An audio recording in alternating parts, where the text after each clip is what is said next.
4K Sniper here. So this video is going to be a clip of a Reenactor rant that I wanted to do. I recorded a video titled "Things German Reenactors Need to Stop Doing," and it went on for 15 minutes. So I don't want you to sit there for 15 minutes and hear me ramble on and on. So I've decided to kind of slice that video up into different sections. I'll look at what else I have to work with. And this is kind of the first part that I really wanted to throw out there. Mainly because I've recently had a discussion on this with someone online. So the topic is weapons, German capture weapons in particular. And German reenactors, they love their capture weapons for one reason or another. The Germans have a lot of cool standard issue weapons that they issued out, and that's kind of one of the major draws to do German. So I'm not sure why you want to go as a German, and the next thing you know you're rolling with a capture weapon. It's just kind of strange to me. But in particular, I've got two weapons in mind that I want to discuss here. And the first one I want to toss out there, it is one of the most prevalent weapons that are out on the field. And that is the PPS43. Now, the Germans did love the PPSH41. They used it very frequently on the Eastern Front. There's plenty of photographic evidence of them running around with those. But the PPS43, in particular the Polish pistols that are out there, they're everywhere. They are all over the place. You cannot attend a single reenactment without seeing at least one guy running around with them. Um, I'd go up to say that you cannot go to a reenactment without at least seeing four guys running around with those things. They are everywhere right now. Mainly because one, they're cheap. They run like 400 to 450-ish. And they're a cheap alternative to an MP40 in their mindset, that is. And they're easy to blank adapt. They're fairly common. They're neat. I owned one for a while, but they are Farby, especially in the hands of a German. In particular, Germans, they take them everywhere. And you'll see these things in the hands of them at Normandy events. You'll see them at D-Day events. You'll see them at places that they never, ever, ever, ever saw the light of day.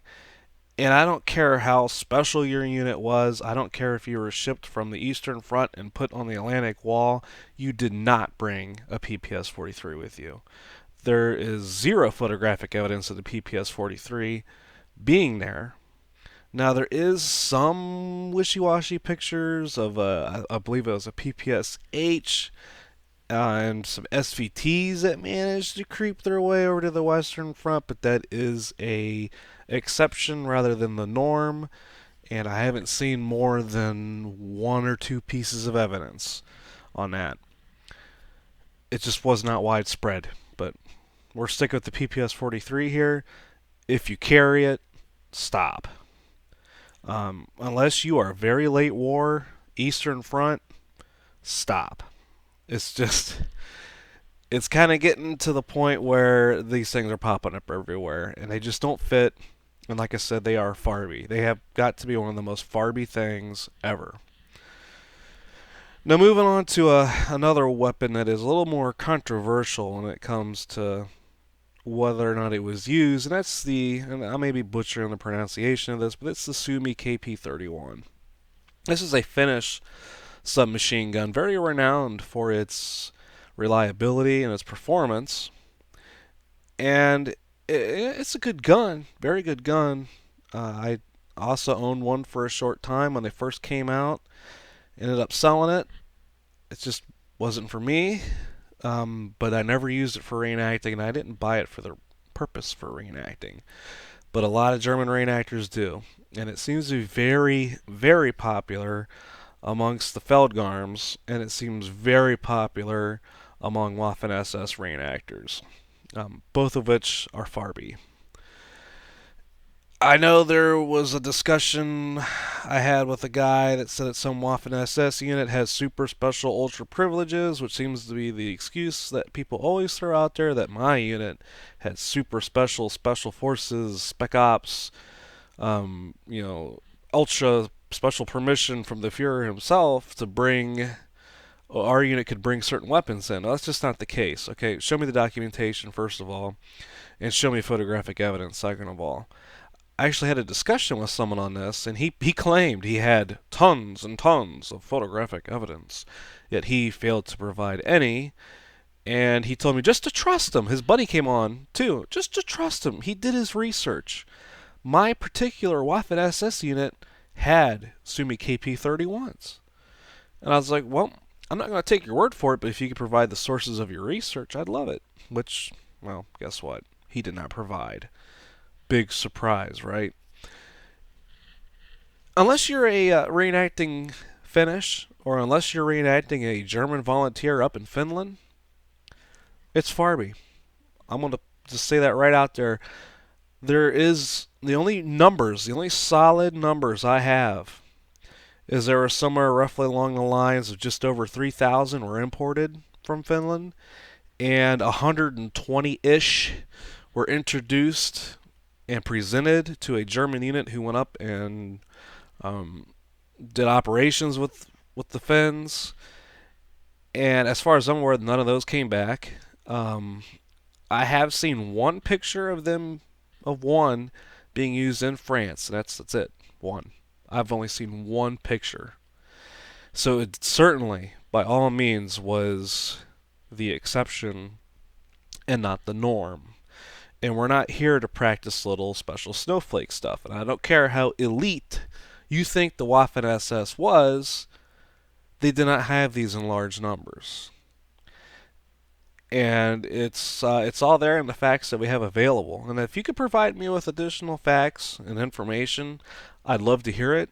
I'm not a jerk when it comes to that kind of stuff. I welcome being corrected, and I welcome being shown proper evidence of that. But you got to show me your source. You got to show me your evidence. I don't take word from mouth. So that's the kind of the two things I think weapon-wise that the Germans really need to quit doing. They're two very Farby weapons that are seen everywhere, and they, the excuse I think I see is for the Suomi, price-wise they were pretty cheap, but I see that kind of as a special snowflake excuse. And the PPS43 obviously is just, people see that as a cheap submachine gun alternative. And like I said, both are Farby. Just stay away from them. If you want something, the Kar98s, K98s, they're still running, sub 500 for a decent one. Just get yourself a bolt action rifle. They're fun. You're not going to blow as much blanks as you normally would with a semi-auto, because that's all you got with those. Those are semi-auto unless you spend $3,000 for a blank fire only. But just, you should be starting at the bottom anyways. And the bottom is a standard rifle. So that's my first kind of part of that video. And I will dig in and see what more I can look at and to cut down the shorter version of some of the rest of the video. And we'll go from there. If you have anything in mind, any topics you'd like to bring up, any sort of discussions, either comment or send me a private message or whatever ways you want to get a hold of me, and we'll go from there. Have a good night, everyone.